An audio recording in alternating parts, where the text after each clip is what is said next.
네, 안녕하세요. 사건사고와 보험 이야기를 다루는 채널 사건사고TV 김지훈입니다. 네, 오늘은 교통사고로 화상을 입은 경우 어떻게 손해배상을 잘 받을 수 있는지 또 무엇을 챙겨 보아야 되는지 한번 알아보도록 하겠습니다.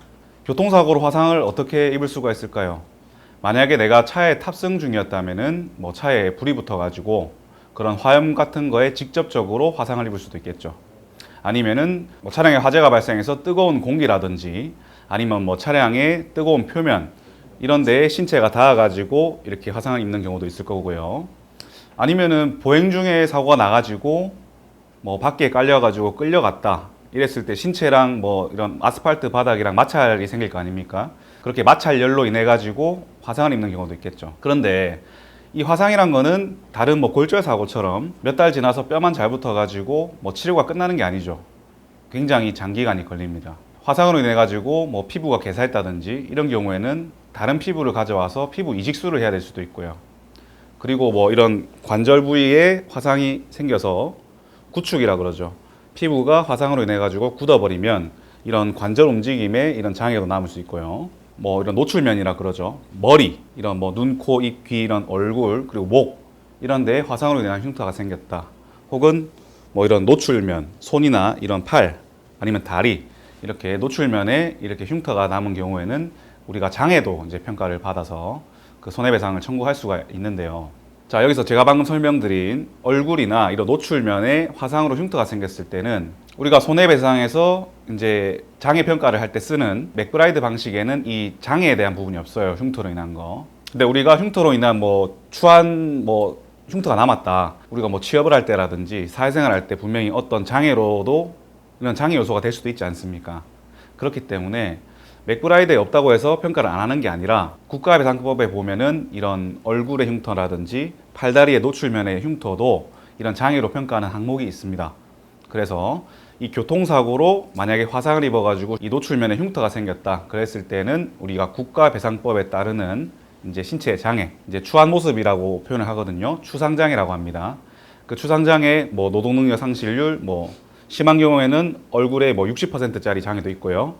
팔다리 같은 경우에는 약간 정도가 낮은 5%짜리 노동능력 상실 평가 항목도 있습니다. 그래서 제가 앞전에 많이 설명드렸던 다른 신체 부위의 이런 장애, 노동능력 상실률 평가하듯이 이렇게 평가를 해가지고 그 손해액을 계산하는 것이죠. 장애로 인한 일실수익.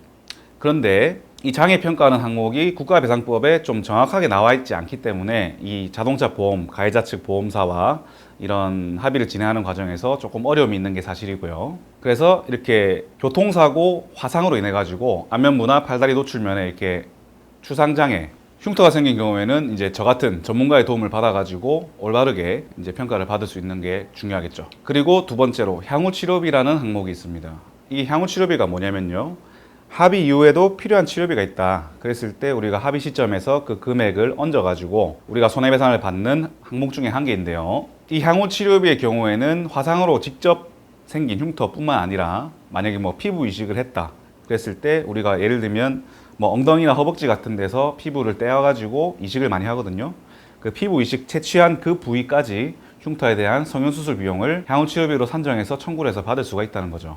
정리하자면 교통사고로 화상을 입은 분들 같은 경우에는요. 노출면에 흉터가 생겼을 때는 이게 장애에 해당될 수 있는지 꼭 검토를 해봐야 되고요. 그리고 흉터에 대한 성형수술 비용, 이 향후치료비에 대해 가지고 어떻게 하면은 올바르게 산정받을 수 있는지 이걸 검토해 봐야 됩니다. 마지막으로 향후치료비는 내가 성형수술이 향후에 계속 필요할 거 아니에요.